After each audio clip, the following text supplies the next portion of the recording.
Dear friends, आज के video का टॉपिक फिर आपको एक धक्का देने वाला है। वो टॉपिक ये है, अरे हमारे बाबा जी तो नास्तिक निकले, हमारे धर्म गुरु तो नास्तिक निकले।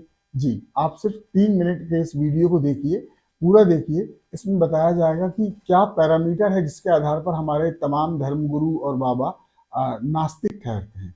देखिए, जो हिंदू या जो प्राचीन भारतीय परंपरा है, उसमें आस्तिक और नास्तिक का संबंध ईश्वर भक्ति से बिल्कुल नहीं है। मैं फिर दोहराऊंगा कि कोई व्यक्ति ईश्वर भक्त होने के बाद भी उस परंपरा के हिसाब से नास्तिक हो सकता है। अब वो क्या है परंपरा या क्या है वो प्रमाण, तो एक वाक्य सुनिएगा, एक वाक्यांश है, नास्तिको वेद निंदकः। माने हमारी जो परंपरा है, जो वैदिक परंपरा है, वो नास्तिक किसको बोलती है? जो वेद निंदक है। तो इस परंपरा के हिसाब से जो जैन परंपरा है वो भी नास्तिक है, जो बौद्ध परंपरा है वो भी नास्तिक है। एक धर्म और आया था, चारवाक कहलाता था, आजीवक कहलाते थे, वो भी नास्तिक है। तो प्रमाण क्या बताया गया? नास्तिको वेद निंदका, माने जो वेद की निंदा करता है वो नास्तिक है। इसमें ईश्वर भक्ति वगैरह का कहीं कोई लेना देना नहीं रहा है। अब यदि इस वाक्य को प्रमाण माने तो आप खुद तय कर लीजिए कि आपके जो धर्म गुरु हैं, जो बाबा जी लोग हैं, इनका जो पूरी धुरी है वो एक है रामलीला और दूसरा है रासलीला। रासलीला मतलब भागवत की कथा कहानियां बताना। तो फिर भी मैं तो ये भी कहूंगा कि ये तो वेद की निंदा करने लायक भी इसलिए नहीं है कि वेद इन्होंने पढ़े ही नहीं है। तो जब तक आप पढ़ोगे नहीं तो आप उसकी निंदा भी कहाँ से करोगे? तो जो वेद है ये तो इनके यहाँ समझ जाइए टोकरी में और अलमारी में कहीं उपेक्षित पड़ा हुआ है।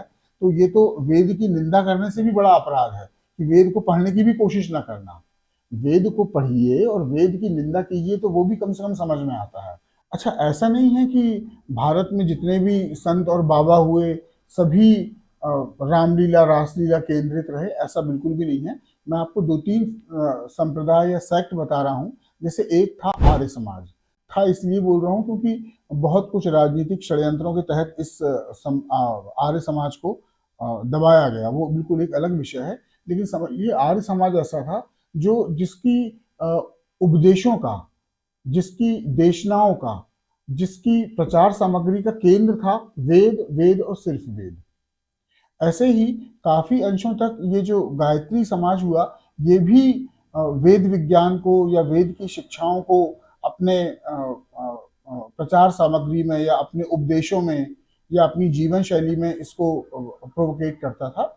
लेकिन बाकी हमारे जितने भी स्वनामधन्य बाबा लोग हैं जो आजकल आपको दिखते होंगे, ये सिर्फ दो पर केंद्रित हैं। एक राम कथा या रामलीला और दूसरी है रासलीला, माने भागवत की शिक्षाएं।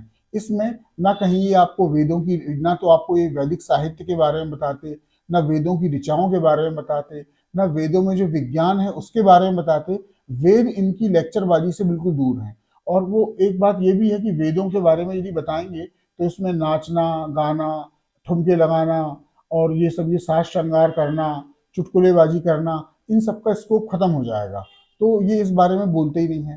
तो मैं आपको थंब लाइन में जो बताना चाह रहा हूँ वो ये है, यदि पुरानी परंपरा को प्रमाण मानते हैं, वो कहती है नास्तिको वेद निंदका। तो मैंने इसमें जो थंब लाइन या बॉटम लाइन जो बताई है वो ये है कि पुरानी परंपरा आस्तिक और नास्तिक का जो आधार है, भेद है, वो ईश्वर भक्ति के आधार पर नहीं करती। मतलब आप ईश्वर भक्त हैं, पर यदि आप वेद की निंदा कर रहे हैं तो आप नास्तिक कहलाएंगे। तो उस दृष्टि से आप खुद तय कर लें कि आपके कौन से बाबा आस्तिक हैं, कौन से बाबा नास्तिक। That's it.